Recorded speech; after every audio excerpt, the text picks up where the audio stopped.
आज भारत डायबिटीज का कैपिटल बन चुका है। दुनिया के सबसे ज्यादा डायबिटीज के पेशेंट इंडिया में है, क्योंकि बदकिस्मती से हमारा जो फूड है वो कार्बोहाइड्रेट फूड है, और कार्बोहाइड्रेट फूड आप वेज खाओ या नॉन वेज खाओ, आने वाले 2 से ढाई घंटे में आप जो भी खाओगे उसका कन्वर्जन फैटी एसिड और ग्लूकोज में कन्वर्ट हो जाता है, और उसको जलाने का काम इंसुलिन का होता है। इंसुलिन आपके शरीर के डिजोल्व ऑक्सीजन की मदद से फैटी एसिड और ग्लूकोज को जला के एनर्जी में कन्वर्ट करता है, लेकिन आज हमारा ब्लड सर्कुलेशन और ऑक्सीजन लेवल डिस्टर्ब होने के कारण इंसुलिन प्रॉपर प्रोपोर्शन में ग्लूकोज को जला नहीं पाता। अभी आपने खाना खा लिया, एक साइड में आपका ग्लूकोज जनरेट हुआ, दूसरे साइड में आपका इंसुलिन भी जनरेट हुआ, लेकिन अगर आपके शरीर में डिजोल्व ऑक्सीजन की कमी होगी तो इंसुलिन ग्लूकोज को जला नहीं पाएगा। वो थोड़ा बहुत जलाएगा, थोड़ा बहुत छोड़ देगा, थोड़ा बहुत जलाएगा, थोड़ा बहुत छोड़ देगा, लेकिन आपके शरीर में day by day glucose deposit होता रहेगा, और एक दिन डायबिटीज नामक अति भयानक बीमारी आपके शरीर में पैदा हो जाएगी। डायबिटीज एक्चुअली कैंसर से भी भयानक बीमारी है। डायबिटीज आपको अंदर से खोखला कर देता है, दिमाग की तरह आपकी बॉडी बन जाती है। डायबिटीज वाला जब मरता है तो 40 से 45 ऑर्गन पार्ट फेल्यूर से मरता है। आपको मैं प्रैक्टिकल डेमोन्स्ट्रेशन दिखाऊंगा कि इंसुलिन और ग्लूकोज का क्या और ऑक्सीजन का क्या महत्व है। यहाँ पर एक मोमबत्ती है मेरे पास, मैं मोमबत्ती के ऊपर एक प्रैक्टिकल डेमोन्स्ट्रेशन आपको करूंगा, करके दिखाऊंगा। जैसा आप यहाँ पर देखिए, मैं आपको क्या दिखाना चाह रहा हूँ, ये एक्सपेरिमेंट हमने स्कूल में भी किए थे। अब मैं यहाँ पर मोमबत्ती को जलाता हूँ, मोमबत्ती जली यहाँ पर। अब मोमबत्ती अच्छी तरह से जल रही है, मैं इसके ऊपर कांच का ग्लास रखता हूँ। इससे आपको ये क्लियर कट पता चल जाएगा शरीर में ऑक्सीजन का महत्व क्या है। मैंने क्या कर दिया, इस मोमबत्ती के ऊपर कांच का ग्लास उल्टा रख दिया। अब क्या होता है आगे देखिए। ऑक्सीजन का महत्व मैं इसमें से आपको समझाना चाह रहा हूं कि ऑक्सीजन का महत्व हमारे शरीर में क्या है, और बायोमैग्नेटिज्म हमारे शरीर में ऑक्सीजन बढ़ाने में हेल्प करता है। देखो, मोमबत्ती पूरी तरह से बुझ गई। मैं आपको यही बताना चाह रहा हूं, आपने खाया, अब वो ग्लूकोज बन गया, इंसुलिन भी बन गया। अब इंसुलिन ग्लूकोज को तभी जला पाएगा जब आपके शरीर के अंदर ऑक्सीजन है, प्रॉपर प्रोपोर्शन में ऑक्सीजन है। अब ये मोमबत्ती का एग्जांपल मैंने क्यों दिया, मोमबत्ती जली 15 सेकंड के बाद बुझ गई। मोमबत्ती 15 सेकंड जली तो जली क्यों, और 15 सेकंड के बाद बुझी तो बुझी क्यों?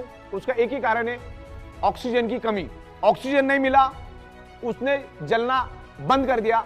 तो इंसुलिन का भी वही काम है, इंसुलिन भी ग्लूकोज को जलाता है, लेकिन ग्लूकोज को तभी जला पाएगा जब शरीर में आपके पास प्रॉपर प्रोपोर्शन में ऑक्सीजन है। अब मैग्नेट क्या करता है, बायोमैग्नेट क्या करता है, आपके शरीर के ब्लड सर्कुलेशन को इंप्रूव करके शरीर के अंदर डिजोल्व ऑक्सीजन को बढ़ाता है। तो जब इंसुलिन बनता है और यहां पर ग्लूकोज बनता है, अगर प्रॉपर प्रोपोर्शन में बॉडी के अंदर ऑक्सीजन मिला तो इंसुलिन ग्लूकोज को जला के एनर्जी में कन्वर्ट करेगा। शरीर में डायबिटीज शुगर नाम की कोई भी बीमारी नहीं होगी, क्योंकि डायबिटीज बहुत ही भयानक, बहुत ही खतरनाक बीमारी है। तो ये मैं आपको एग्जाम्पल के जरिए बताया शरीर में ऑक्सीजन की क्या महत्व है। हमारा ब्लड सेल्स सिर्फ ऑक्सीजन की बदौलत ही जिंदा रहता है। तो ये है ऑक्सीजन का महत्व, जो मैग्नेट हमारे शरीर में बायोमैग्नेट ऑक्सीजन बढ़ाने में हेल्प करता है। विस्तार में हम डायबिटीज के बारे में समझते, डायबिटीज का रूट कॉज क्या है, डायबिटीज कैसे होता है, उसके रोकथाम के लिए आप हम अधिक जानकारी डायबिटीज के सुपर स्पेशलिस्ट डॉक्टर हमारे साथ जुड़ने जा रहे हैं। India has become diabetic capital of world. आज हम देखते हैं कि हाइपरटेंसिव पेशेंट्स होते हैं या डायबिटिक पेशेंट्स होते हैं, उनमें थकान रहती है। वो थकान इसलिए रहती है कि उनके जो कैपिलरीज है, उनके जो वेसल्स है या उनकी जो वेन्स है या जो आर्टरीज है, उसके अंदर प्लैक रहता है, मतलब वो थोड़े नैरो हो जाती है, और नैरो होने की वजह से उसमें से जो जाने वाला जो ब्लड सप्लाई होता है वो थोड़ा सा कम हो जाता है, और उसके वजह से वो सप्लाई जिस ऑर्गन की तरफ जा रहा है, हार्ट की तरफ जा रहा है, ब्रेन की तरफ, किडनी की तरफ या मसल की तरफ, तो वो कम होने की वजह से उस ऑर्गन का फंक्शन बहुत तरीके से कम हो जाता है और इंसान को थकावट लगने लगती है। अगर ये थकावट से अपने को बचना है तो जो कैपिलरीज है उनको क्लीन रखना पड़ेगा, वेसल्स को क्लीन रखना पड़ेगा, और किसी भी ऑर्गन को काम करने के लिए ऑक्सीजन की ज़रूरत होती है, फ्यूल की ज़रूरत होती है। तो ऑक्सीजन एंड फ्यूल वही अगर नहीं मिला तो ऑर्गन काम नहीं कर पाएगा। इस तरह से जो डायबिटीज़ है और बढ़ा हुआ इंसुलिन है, वह शरीर को ख़राब करने लगता है आहिस्ते आहिस्ते, और अपने शरीर में ब्लॉकेजेस आने लगते हैं। अगर वो ब्रेन में ब्लॉकेजेस आते तो उसको हम लोग बोलते हैं कि ब्रेन स्ट्रोक आया, हार्ट में ब्लॉकेज आते तो उसको बोलते हैं कि हार्ट अटैक आया। यानी हार्ट अटैक या ब्रेन स्ट्रोक आने के बाद वहाँ के जो ऑर्गन है, वहाँ के जो टिश्यूज़ है, वहाँ को प्रॉपरली ब्लड नहीं मिल रहा, और ब्लड इसलिए चाहिए होता है कि ब्लड के साथ ऑक्सीजन मिलता है, और बिना ऑक्सीजन के कोई भी टिश्यू सर्वाइव नहीं कर पाता। तो ब्रेन फंक्शन प्रॉपर होने के लिए, हार्ट का फंक्शन प्रॉपर होने के लिए उसको प्रॉपर ब्लड सप्लाई की ज़रूरत होती है, और वो ब्लड सप्लाई किसी भी तरह का अवरोध होता है, किसी भी तरह का ब्लॉकेज होता है तो उस टिश्यू को मिल नहीं पाता। तो और ultimate target, ultimate aim is to provide proper oxygenation to the body. तो ही अपने वेसल्स क्लियर रहेंगे, तो ही प्रॉपर ऑक्सीजन हम लोग दे पाएंगे, तो ही अपने ऑर्गन्स अच्छे से काम कर पाएंगे और हम लोग स्वस्थ रहेंगे।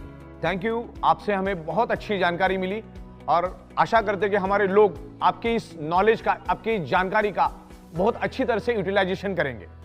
Thank you. आज हमारा सैटेलाइट, मोबाइल, इंटरनेट सारा का सारा पृथ्वी की मैग्नेटिक फ्रीक्वेंसी के कारण चल रहा है, लेकिन आज एनवायरमेंट में काफी सारा बदलाव आया। जैसे मैंने कहा कि आज हमारे 3 फीट में लोहा है, जिसके कारण पृथ्वी की नेचुरल मैग्नेटिक पावर लोहा अपनी ओर खींच लेता है, जिससे हमारा ब्लड सर्कुलेशन डिस्टर्ब हो जाता है। दिन ब दिन रेडिएशन बढ़ते जा रहा है। अभी 4G के बाद 5G आ चुका है और 5G के बाद 6G आएगा।